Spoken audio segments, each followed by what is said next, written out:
ہمیں نہ نبی پاک علیہ السلام نے یہ سمجھایا ہے کہ اپنی زندگی میں طے کر لو کہ ہوگا وہ جو اللہ چاہے گا، ہوگا وہ جو رب چاہے گا۔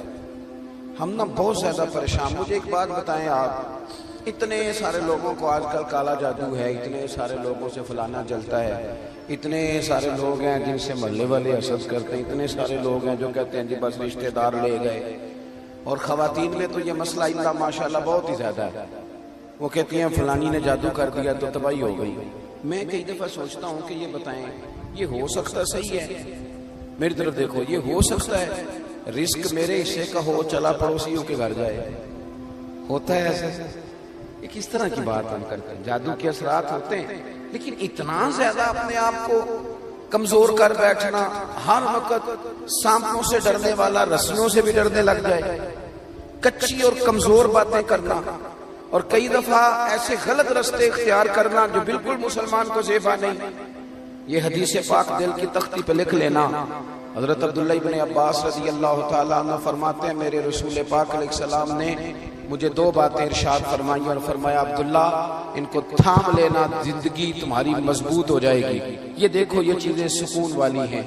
حضور نے فرمایا عبداللہ ساری دنیا مل کے، اس سے مراد دنیا سے مراد دنیا دار ہے، اللہ والے نہیں، فرمایا ساری دنیا مل کے تمہارا کچھ بگاڑنا چاہے تو بگاڑ نہیں سکتی جب تک رب نہ چاہے۔ کیا کر لیں گے دشمنوں کی چالیں؟ کیا کیا ہو جائے گا؟ مثلا مجھے دشمنوں نہ چھیڑو میرا ہے کوئی جہاں میں۔ اتنی جلدی پریشان ہو جانا، ایک منٹ کے اندر ڈسٹرب ہو جانا، یہ کیا بات ہے؟ مومن بھی کبھی ایسا کرتا ہے؟ حضور نے فرمایا اگر ساری دنیا مل کے تیرا کچھ بگاڑنا چاہے نہیں بگاڑ سکتی جب تک رب نہ چاہے، اور فرمایا ساری دنیا مل کے تیرا کچھ سنوارنا چاہے سنوار نہیں سکتی جب تک رب نہ چاہے۔ تو پھر بندوں کی طرف زیادہ دیکھنا چاہیے یا سجدے زیادہ پکے کرنے چاہیے؟ پھر سیاست زیادہ تیز کرنی چاہیے یا تہجد پر زیادہ توجہ دینی چاہیے؟ پھر زیادہ لوگوں کو اپنے طرف قائل کرنے کی کوشش کرنی چاہیے یا مالک کو زیادہ راضی کرنا چاہیے؟ ہم نے کس طرح کے رستے اختیار کر لیے، کس طرح کی سوچی؟ توکل والی زندگی سکون والی، توکل والی زندگی سکون والی، بے صبری بے سکونی کو کہتے ہیں۔ گھبرا جانا، پریشان ہو جانا، کنفیوز ہو جانا، کبھی کوئی فیصلہ ہی نہ کر سکنا، سویرے کچھ کہنا، شام کو کچھ کہنا، رات کو کچھ کہنا، یہ بے سکونی والی زندگی ہے۔ رسول پاک صلی اللہ علیہ وسلم نے مضبوط باتیں بیان کی، مضبوط۔ حضور نے ہمارا تعلق اللہ سے جوڑا، ہمیں حکم دیا کہ سویرے تم نے نا محنت کے لیے نکلنا ہے، لیکن ٹینشن نہیں لینی، محنت کرنی ہے۔ فرمایا نکلنا ضرور، گھر میں نکمے بن کے نہ بیٹھنا، نکلنا ضرور۔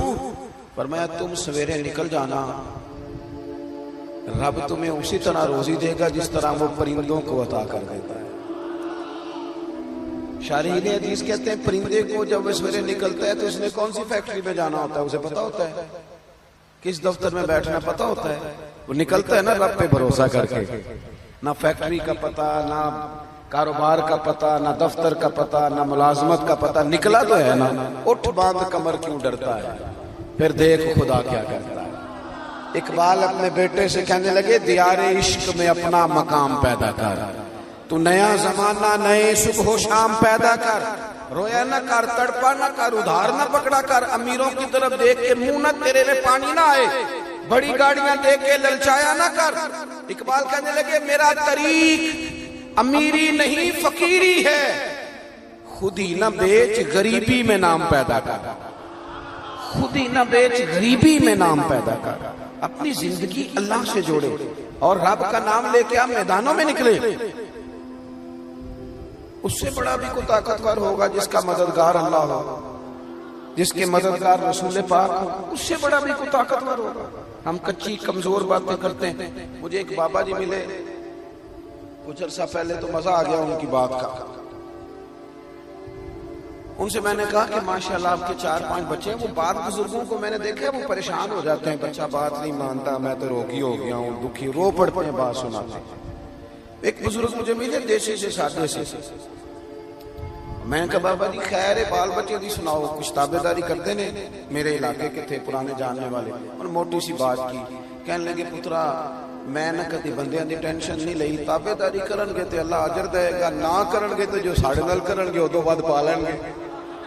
اتنا الجھنے کی کیا ضرورت ہے, اتنا زیادہ پریشان ہو جانا. وہ بعض خواتین ہیں وہ کہتی ہیں جی خامد نہیں سنتا, تو میں نے کہا خامد کے ذمہ آپ کے حقوق ہیں, آپ توجہ کریں, لیکن اتنا زیادہ ڈیپینڈ نہیں. آپ کو سب سے زیادہ توجہ رب رسول پہ کرنی ہے, پڑوسیوں پہ, رشتہ داروں پہ, تعلق والوں پہ, شاگردوں مریدوں پہ, فلانے پہ نہ, بھروسہ اللہ رسول کی ذات پہ. یہ چیز آپ کو سکون دے گی. دوسری بات آپ حضرات کی خدمت میں عرض کرنی ہے, نا امیدی بے سکونی پیدا کرتی ہے.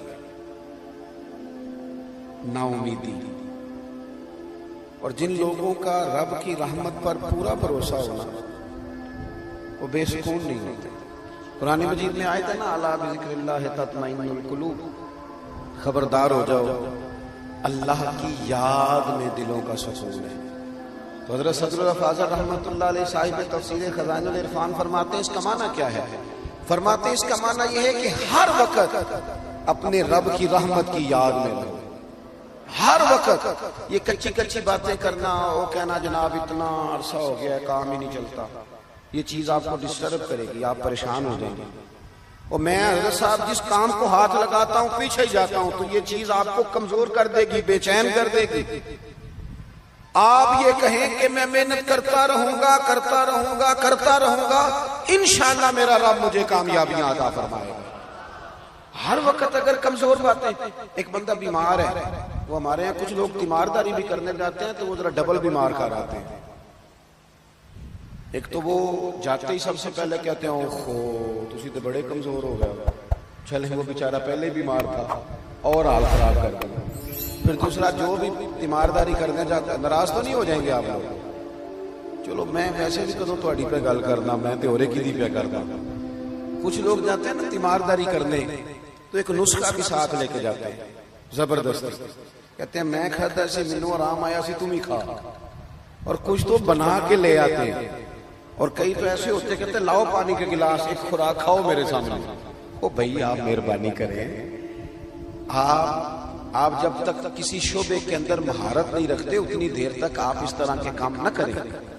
آپ کبھی ڈاکٹر کے پاس دوائی لینے جاتے ہیں تو وہ سب سے پہلے نا ایک کونے پہ لکھتا ہے کہ آپ کو شوگر تو نہیں, آپ کو بلڈ پریشر تو نہیں, پھر وہ دیکھتا ہے کہ آپ کسی اور مرض میں مبتلا تو نہیں. اس حساب سے وہ نسخہ بناتا ہے تاکہ کسی جگہ کوئی چیز ایسا اثر نہ ڈال جائے جو تکلیف کا باعث. اور جو نسخہ لے کے آیا اس نے کوئی شے بھی نہیں پوچھی, وہ بس یہی بتایا جاتا ہے کہ میں نے کھایا تھا. تو اللہ کے رسول صلی اللہ علیہ وسلم کا طریقہ یہ تھا کہ جو بندہ پوری طرح کمزور پڑ جاتا نا, حضور جب جاتے نا تیمارداری کرنے,